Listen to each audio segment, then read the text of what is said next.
won by the British. They should never have won it. A number of circumstances. Was it all just luck there at the Battle of Dunkirk? Was it all just luck at the Battle of Britain? How about the Battle of Midway there in the Pacific? You may have recalled the story where the Americans were being defeated quite considerably by the Japanese in the Pacific.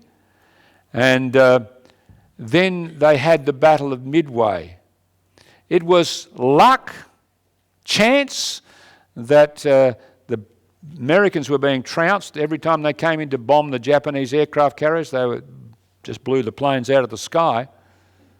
And then a group of pilots who were sort of lost saw through the clouds the ships. And within 5 minutes, 3 aircraft carriers of the Japanese went to the bottom of the ocean. It was the turning point. The next day they took out another one. 4 aircraft carriers destroyed, which meant from then on the Japanese were on the back foot and eventually they were overcome. A miracle.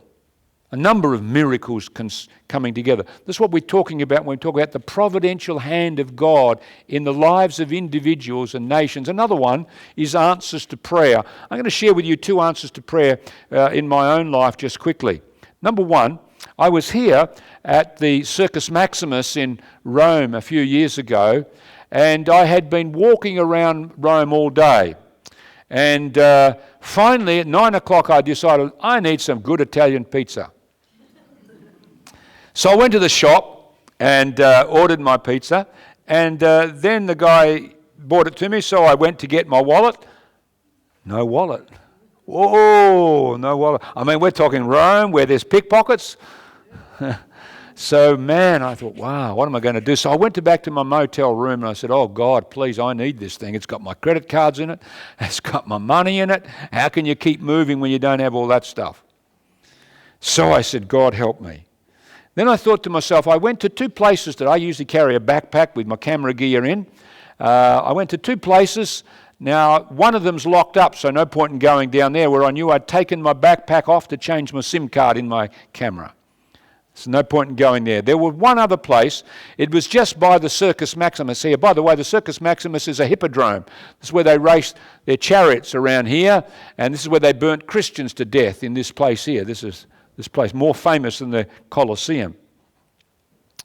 So I knew I had been to the huge roundabout, like 5 roads coming off, busy traffic. I'd gone there and sat on a bench, a stone bench, to change my stuff. Maybe it was sitting on the bench. Maybe not. But I went there. No, of course it wasn't there. But something impressed me. Now it's 10 o'clock at night by the time I'm down there. Something impressed me. Reach over the side. Now, I daren't do it in a program like this, but I will. So this is the bench, say, okay, here. And so I knelt down on the bench, and I'm leaning down like this with my legs in the air, reaching down like that, see? Okay? Don't film that, will you? So I'm reaching my legs up in the air, and the first thing my hand hit was the wallet. Man, I got a surprise, because I couldn't see anything. It just banged right on the wallet, and I said, whoa! I went home singing. Well, I didn't sing out loud, but I went home singing not because I'd found the wallet so much, but because little old me, the God of the universe, did it for me. And that's not the only answer to prayer. That was a dramatic one. Another one happened in 2013. I had to take a tour group. First time we'd ever taken a tour group to Iran. And just communicating with the people by email who were coming with me. And I got my visa from Iran. I thought, I haven't got mine yet. I'm the leader. The last week before we were to go, I decided I better go down to the Canberra embassy, the Iranian embassy. So I flew down there from Sydney. And, you have you stand in a queue there for a while. Finally, I get to the bench and I say, hey, I'm leading a tour to your country. Put on as good a front as I could. I need my visa, please. So he goes back and says, sorry, pal, we've got 80 passports ahead of yours. I'm going on Sunday. Sorry. So I go home. Sunday morning, the day we're to take off, I'm supposed to go. I get a phone call in the morning. It's the Iranian embassy here. We have your visa in your passport. We're going to put on a bus, and when you're on your way to the airport, you can pick it up at the Central Railway Station in Sydney, and then on your way. Oh man, that's enough to give anybody a heart attack, isn't it? But that's what happened. Now think of it. What embassy is going to work over the weekend? What embassy is going to go to the bus station and put your passport? This is a miracle, you see. So I believe in prayer, and many people whose prayers have been answered have realised there's somebody out there. That's the point. Last one, aside from the answers to prayer, like with the passports and visas, is the fact that we have the evidence of changed lives. When people really believe in God and put their life in His hands, their life changes. I could share with you many stories, but I'm going to share with you one about my own parents in a moment. Now, this is what the Bible says. Therefore, if anyone is in Christ, means put their trust in Him, he is a new creation, a new creation, a new person. Old things have passed away. Behold, all things have become new. Now, this is what the Bible calls born again. It means a new life in the person that once was not like that. A new life is a changed life. And here's what it says. Whoever believes, puts their trust in Jesus as the Christ, he is born of God. They're a new person. Let me share with you my parents. I did tell some people the story here a couple of years ago, so if you heard it before, good on you. You'll enjoy it again. Because worth telling. My mum and dad were pagans, basically. They didn't believe in Jesus, hardly knew Him. Mum worked in a shirt factory, and Dad worked for PMG, the old, it's telecom, isn't it, basically, today. Anyway, they lived for two things, this weekend and next weekend. Because this weekend, you go to the pub, or you go to the dance, and you get drunk, and you put your head in the toilet bowl on Sunday morning to get over it all. And then you wait for the whole week to do it all over again. That's what they lived for. They said everything in between the two weekends was like a black hole. Well, Mum goes to a shirt factory and works there, and she meets a young woman who's different than all the other ladies that she was working with. She said, what makes this lady tick? How come she's so happy? How come she has such a peace about her? How come she has a meaning in life and a hope for the future? I want what she's got. What makes her tick? So Mum got alongside this lady, became her friend, and found out it was about a guy called Jesus. So this lady helped my mum to believe in God. So Mum becomes a believer, and a voice spoke to her and said these words, stop locking your husband out of the house. Because she often locked Dad out of the house when he was drunk. Nobody likes to live with a drunk. When they're drunk, that is. So she heard, this voice spoke to her. So she'd go to the door when Dad come home drunk, and she was mad as a meat axe, want to give him 5 of the best, She never did, but knowing Mum, she would have felt like it. She would pray on this side of the door, God, help me, love this guy. Give me a break. So she would pray, and as she said, every time she prayed, the anger would just go away. Open the door, welcome Dad home. After a while, he's wondering, what's changed? How come this woman's different now? Now, Dad used to travel, as I said, with PMG, the telecom. He was up in Carnarvon in his hotel room, and there he is. He's smoking like a chimney and drinking like a fish in his hotel room. And a voice spoke to him, Harvey, what are you doing with your life? My dad's life was upside down, basically, and he must have thought about Mum and what was happening. And then basically he said, God, help me, I need your help. That's the last time my dad ever drank or smoked. That's a miracle.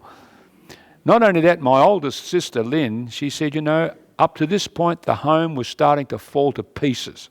But when Jesus came into the lives of our parents, things changed for the better. And that's one of the greatest evidences, the fact that it changes people's lives. It really does. Let me wrap it up by sharing my own journey just quickly. Because I was raised in a Christian home. I was lucky to have that. But by the time I was 19 years of age, attending the University of WA, studying to be a doctor, I was only interested in three things. I went to church, but I just sat on the seat there.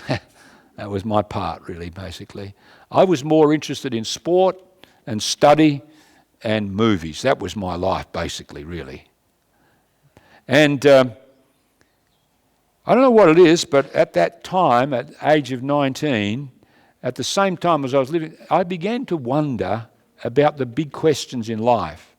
The big questions in life are, where have we come from?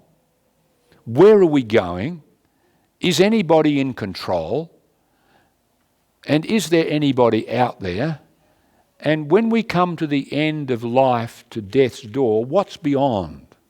These are the big questions in life. And I guess maybe it's that time of life when you're starting to be, you're young, you think, I don't know. But anyway, I was starting to wonder, is there a God out there? Now, before I got to that point in my life, at the age of 13, I nearly died. I was rushed to Royal Perth Hospital. I remember it was a Saturday. Normally we went to church, but I had these pains. Fortunately, my mum stayed home with me that day, and about the middle of the morning, these pains were so excruciating, she called the doctor, and when the doctor saw me and pushed on my stomach, I nearly leapt through the roof. He said, get that ambulance. So I remember the ambulance driver. You remember the days when they used to go, some of you young people won't know that noise, but that's the way they used to go, and I can still remember that noise as we're rushing to the Royal Perth Hospital. When I woke up, I had tubes coming all out of the different parts of my body. Because what had happened is I had what we call peritonitis. And that's nearly death if you didn't get it quick enough. I'm so glad Mum stayed home with it that day, otherwise you might be listening to someone else up here. I certainly wouldn't be here. But God's providence. I look back on my life as you can look back on your life, and you will see God has been guiding you to the point in your journey where you are today. Anyway, so 19 years of age, I'm asking this question, is anybody out there? Is there really a God? So I began to look seriously at archaeology. And I realised, well, at least this book is not a bunch of fairy tales. At least whoever wrote it gets their facts right. It's correct information. But then I looked at some of the prophecies of the Bible, prophecies concerning ancient civilizations, and we've only looked at a couple, Tyre, and there's a whole lot of prophecies concerning Egypt and so on. I began to look at them, and as I started to look at them, I thought, wow, now you can't make these predictions and get it so right every time. There's got to be somebody out there. And that started me, helping me realise that there was a God because of the track record of Bible predictions. At the same time, I was studying biochemistry at university. After a couple of years, I went to science and didn't continue medicine. And I'm studying biochemistry, and I was blown away by what the biochemists have found and how the body works chemically. I mean, you need to be here tomorrow because I'm going to share some of it. It's mind-boggling. In fact, scientists today, because of biochemistry, they are saying we need to really rethink this business about there is no God, just from a scientific level. Anyway, this really nailed it for me that clearly the things we see in nature are a footprints of God, so to speak. But finally, when I started to really read the Bible, after realising more and more, it changed my life. And just like my parents had found many years before, I found that peace, that hope for the future, that meaning in life. And that's the purpose of Bible prophecy, to give us hope and a future. Remember, I think Robbie read it last week from Jeremiah. Why does God give predictions? I want you to have peace and to know you can have hope and a future. It's not here to scare us to death. What we're going to see, it's here in the book to give us hope and meaning and purpose in life.